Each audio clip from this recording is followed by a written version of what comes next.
Est-ce que vous croyez que mon winter sewing a bien fonctionné? C'est ce qu'on va voir tout de suite ensemble dans cette vidéo. Et bonjour et bienvenue dans cette vidéo où je vais vous présenter les résultats de mon winter sewing édition 2026, puisque moi ça fait déjà 2 ans que j'ai testé cette méthode.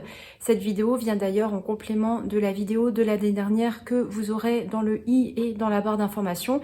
Alors je vais vous parler dans cette vidéo des résultats que j'ai obtenus cette année, donc ce qui a fonctionné, ce qui n'a pas fonctionné, et on se retrouvera à la fin de la vidéo pour pouvoir parler un petit peu de mes projets concernant cette technique pour l'année prochaine.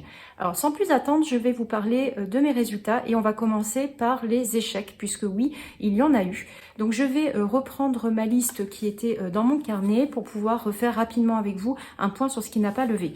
Donc pour les encolis, j'ai eu de bons résultats comme vous le verrez après. Néanmoins, ce sachet d'encolis que je vous avais présenté à plusieurs reprises n'a pas levé. Alors c'est vraiment un problème qui est unique à ce sachet puisque j'avais acheté d'autres semences sur ce site qui ont bien fonctionné. Pour cette variété d'encolis que j'avais testé déjà l'année dernière, que ça soit en semis, en winter sowing ou en semis à l'intérieur après passage au frigo, je n'ai jamais eu de levée, donc je pense que le problème vient du sachet.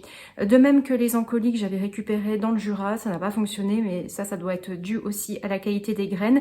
Et enfin, j'ai eu des levées tardives il y a moins de 10 jours pour les encolis que j'avais récupérés chez ma mère en 2023. En ce qui concerne les Rudbeckia, tout comme l'année dernière, je n'ai pas eu de levée, que ce soit pour les Rudbeckia Sahara, les Rudbeckia Cherokee, et là je pense que c'est aussi un problème dans les graines, puisqu'elles n'ont pas non plus levé à l'intérieur, et j'avais testé également avec une nouvelle variété de Rudbeckia qui était la Gloriosia Daisy, ça n'a pas levé.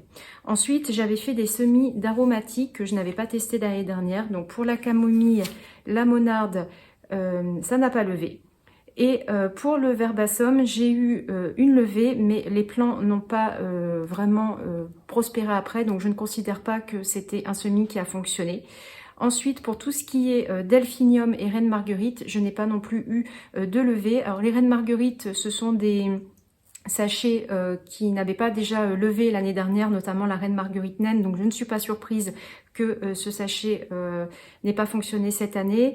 Pour la Reine Marguerite abricot, c'est des graines que j'avais récupérées sur mes propres fleurs, donc peut-être qu'il y a eu un souci à ce niveau-là. Et pour les Delphinium, je savais que le semis allait être difficile et ça s'est confirmé, mais je referai un essai plutôt là dans les semaines qui vont venir. Un échec qui m'a beaucoup surpris par rapport à mes résultats de l'année dernière, ce sont les mufliers et les pavots. Alors autant l'année dernière ça avait très bien fonctionné, c'était d'ailleurs les premières levées que j'avais eues grâce à cette méthode, autant cette année je n'ai eu aucune levée. Alors là je suspecte un problème de ravageur puisque comme vous avez pu le voir dans les précédentes vidéos à ce sujet, j'ai quand même eu pas mal d'escargots et de limaces dans mes contenants et peut-être qu'il y a un lien avec l'absence de levée de mes pavots, mais on reverra ça l'année prochaine.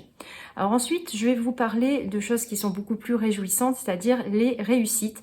Donc j'ai des réussites qui sont un peu mitigées pour certaines plantes et d'autres qui ont très bien fonctionné. Donc je vous ai filmé quelques clips vidéo des ouvertures des contenants et on se retrouve à la fin de ces clips pour que je puisse vous parler un petit peu de mon bilan pour cette technique et de mes projets pour l'année prochaine. Là, je vais ouvrir le contenant de scabieuse Fata Morgana.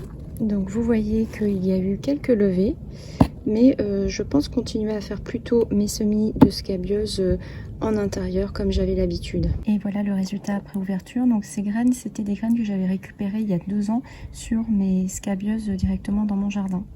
Donc vous pouvez voir, les pieds sont assez beaux, mais moins développés que ceux qu'on peut semer à l'intérieur. Ici, vous avez le résultat de mon semis de méliné.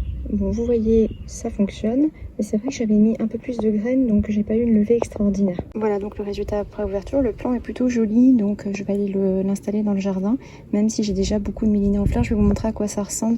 Une fleur qui est violette, avec un feuillage qui est un petit peu gris argenté, et là, ce sont des semis qui s'étaient spontanés, qui s'étaient ressemés suite à mes semis de l'année dernière.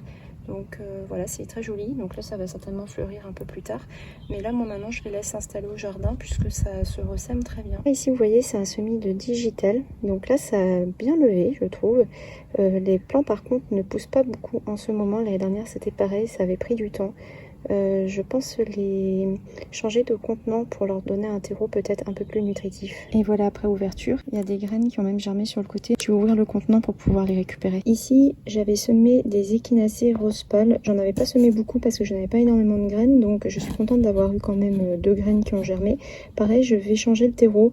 Là, je pense qu'il y a eu aussi un problème avec le terreau cette année puisque les plants ont germé mais ont beaucoup végété.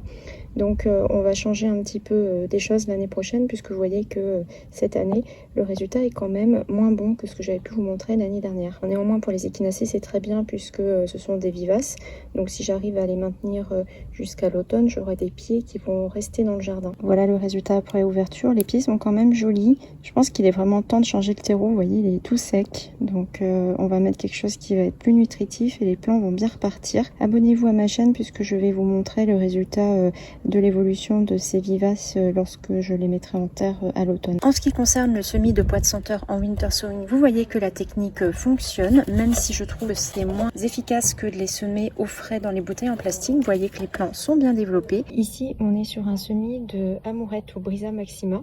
Donc là, c'est quelque chose qui fonctionne très bien. Et le résultat est similaire à ce que vous pouvez avoir avec un semis en godet. Voilà le résultat après ouverture. Donc je vais les laisser s'acclimater, puis je viendrai bientôt les mettre en terre. Là, on va déballer mes encolis. Je suis vraiment ravie puisque si vous aviez suivi l'année dernière, ça n'avait pas très bien fonctionné. Et là, cette année, ce n'est pas le cas. Donc ici, ce sont les encolis roses que j'avais récupérés dans un parc. Là, ce sont des encolis qui viennent du jardin de ma mère. Ce sont des graines que j'avais récupérées chez elle l'année dernière. Là, ce sont des graines de mes encolis de mon propre jardin. Pareil, c'est un mélange que j'avais récupéré l'année dernière. Et là, c'est des graines d'encolis Winkle que j'avais récupérées sur mes pieds. Et je peux vous montrer à quoi ça ressemble puisque là, ils sont actuellement en fleurs. Vous pouvez voir à quoi ça ressemble. Ce sont des jolis encolis qui ont un port qui est plutôt dressé. Elles ne recourbent pas la tête. Et elles ont vraiment cette couleur rose un peu verte par endroits, comme ici. Et donc là, ce sont des pieds que j'avais achetés l'année dernière qui ont donc 2 ans. Et vous voyez, ça fait une floraison qui est très abondante. Donc je vais récupérer bien sûr des graines cette année pour les ressemer l'année prochaine.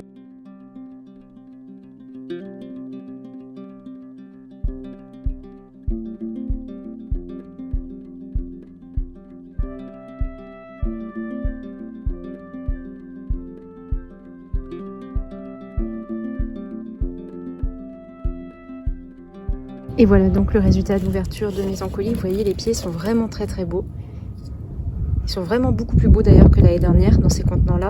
Bon, les petits soucis que j'ai eu cette année, je pense que c'est dû essentiellement aux escargots. Mais là, vous voyez, vraiment, je suis très contente. Ça a très bien fonctionné. Vous avez donc pu voir sur les clips que j'ai tournés qu'il y a quand même eu de bons résultats encore cette année, notamment pour tout ce qui va être graminées, pois de senteur, calendula et surtout les encolis, au contraire de l'année dernière où ça n'avait absolument pas marché. Donc vraiment, les années se suivent mais ne se ressemblent pas. Donc pour moi c'est une technique quand même que je compte conserver l'année prochaine, mais je vais y apporter quelques modifications. Alors d'abord je vais bien choisir le type de graines que je compte semer. Je pense que je vais rester avec des graines de fleurs essentiellement, donc ça sera surtout pour tout ce qui va être pavot, parce que je pense que vraiment c'était un problème ponctuel cette année, mais que la technique fonctionne très bien pour les pavots et les mufliers. Les encolis, je vais maintenir cette méthode, de même que pour démarrer certaines vivaces, les digitales ça fonctionne toujours bien. L'année dernière ça avait également été le cas. Et pour les graminées également, je pense retenter la technique puisque ça permet d'avoir beaucoup de plants avec une méthode de culture qui n'est pas trop contraignante. Après, il va y avoir des modifications que je compte amener, alors notamment sur la qualité du terreau qu'il faut choisir pour les semis. Je vais essayer d'en prendre un de meilleure qualité que celui que j'avais pris l'année dernière, puisque là j'ai eu d'autres problèmes aussi concernant notamment mes tomates que j'avais repiquées avec le même terreau. On le dit souvent et moi je n'avais pas pris en compte ces remarques, mais il faut vraiment faire attention sur la qualité du terreau que vous prenez pour l'ensemble de vos semis de manière générale. Et après, pour les ravageurs, j'ai très envie de tester des petits trucs et astuces que j'ai vus cette année, et ça on en reparlera lorsque sera venu le temps de faire à nouveau ces semis durant l'hiver. Donc moi, c'est une méthode que je valide et que je vais conserver. Dites-moi vous en commentaire quels sont vos résultats. Je sais que vous êtes plusieurs à avoir testé cette technique suite à mes vidéos de l'année dernière et de cette année. Donc j'espère que vous avez eu des bons résultats et n'hésitez pas à nous le dire en commentaire. N'hésitez pas non plus à vous abonner si vous voulez voir l'évolution de tout ce que je vous ai montré dans les prochaines vidéos et la manière dont je vais corriger et améliorer cette technique pour l'année prochaine. Et je vous dis à très bientôt dans une prochaine vidéo.